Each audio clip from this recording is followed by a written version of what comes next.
Hi there, welcome to my channel. To start off, I'm protecting my spine from any leakage with masking tape. You don't want your previous artwork spoiled by some stupid leakage, would you?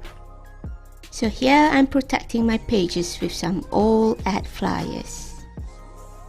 Gonna use that napkin as background.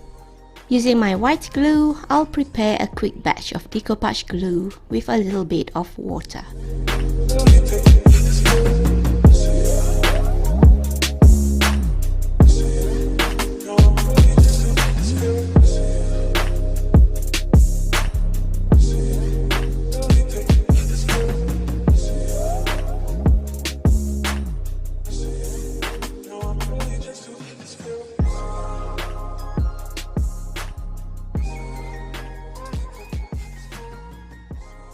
Now with my gesso, I'll give the spread a watery wash.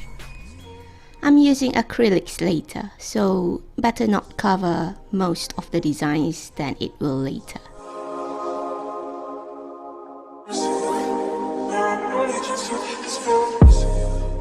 So first, with my teal colored acrylic paint by Folk Art, I'll use my baby wipe to apply the color.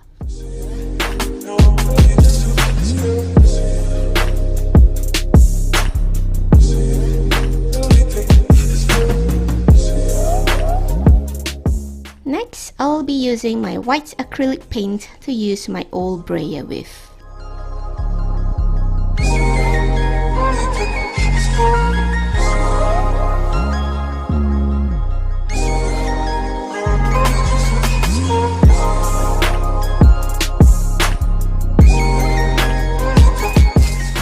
Now a little bit of blue paint. With the brayer technique, always the spine is left out. So here I'm using the ice cream stick that I used to scoop the white paint earlier to blend it a bit, along with the baby wipe. I'm using a little bit more of that teal color, just a mix of everything, covering 90% of my napkin.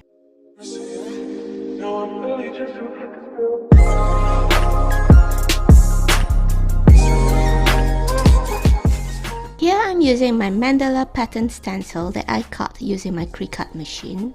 Using my blue paint for that, I don't want to run away from my color palette.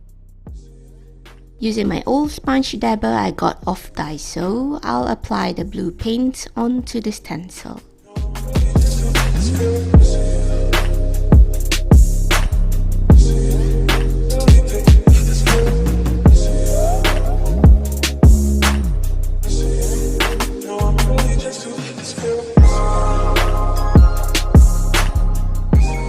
Here's a piece of box cutout I took. What we want are those corrugated patterns inside. So to get that, simply peel off one side of the liner boards.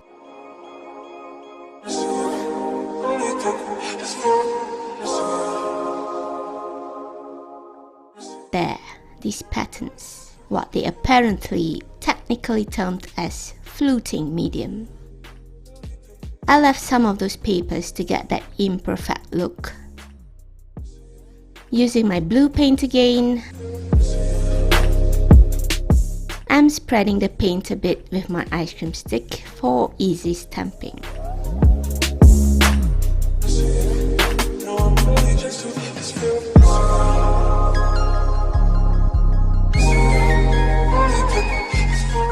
Not bad, I like it.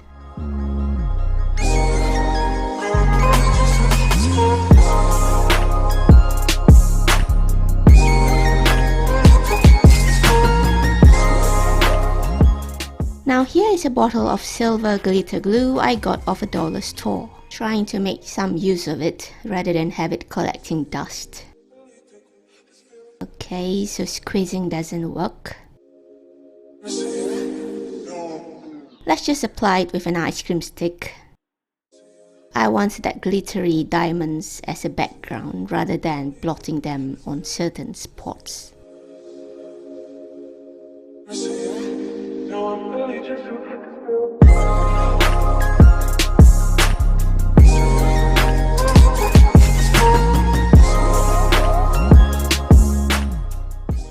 here's a rubber stamp I'd carved myself, using my white acrylic paint again for it. Testing the print first.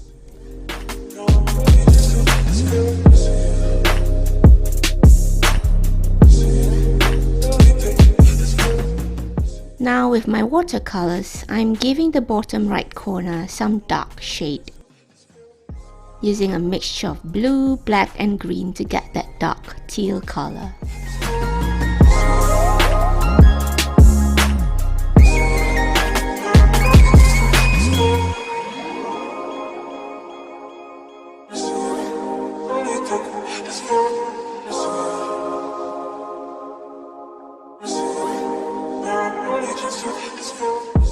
Then giving the spread some splatters of greens and blues. I'm also using my used white ice cream stick there for some white splatters, dipping it in the water a bit to make it runny and easier for the splattering.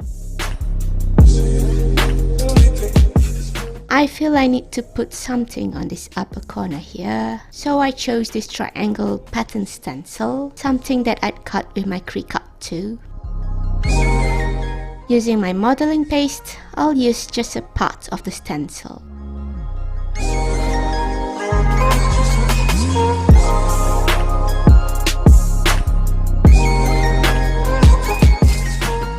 Now I want to give the same dark shade to it as this bottom portion, using the same black, blue and green.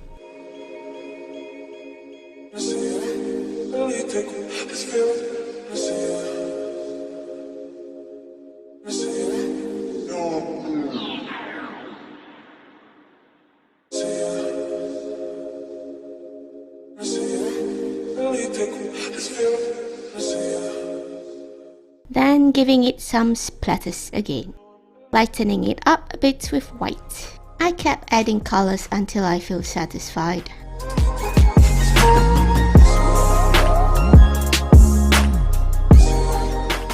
Here I have a drawing of a girl. The artist Rachel has been kind enough to allow me to use it for my journal. Thank you once again, Rachel. You can check her Instagram at Foreign Moons, although this drawing was from her Tumblr under the same handle name. I'll be using my Ultra Matte Gel by Liquitex to paste it down.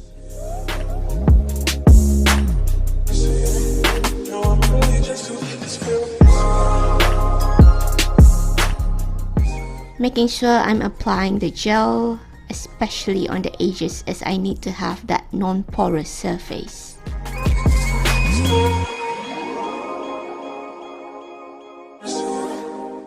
I'm using my Faber-Castell brush pen that contains blue India ink to make her pop out a bit.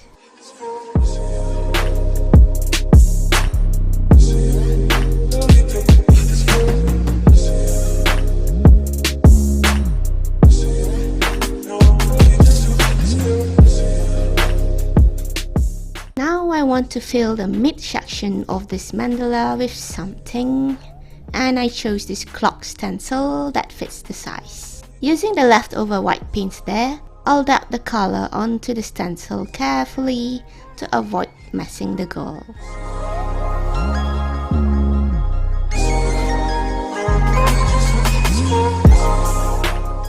Touching up the bit of the shadow there, I'm unsatisfied with how odd this dark upper portion looks, so I'm using a piece of bubble wrap to stamp some white paint again.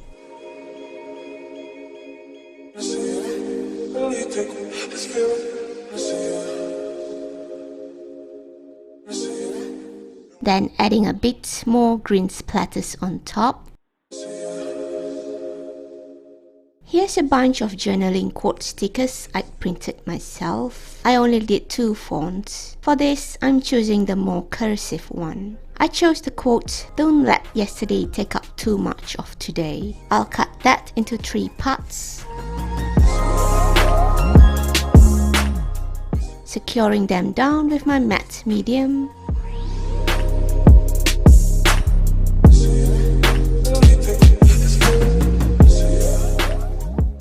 my charcoal pencil, I'll give the coat some shadowy outlines. Now, finally, I need to trim off all those excess napkins using my cutting mat, penknife and ruler, running the knife lightly again and again.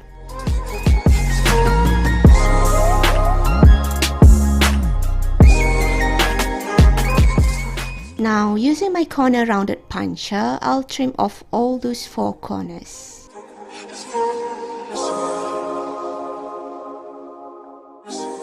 So that's it. Happy I've used a lot of household stuff for most of the textures on this spread.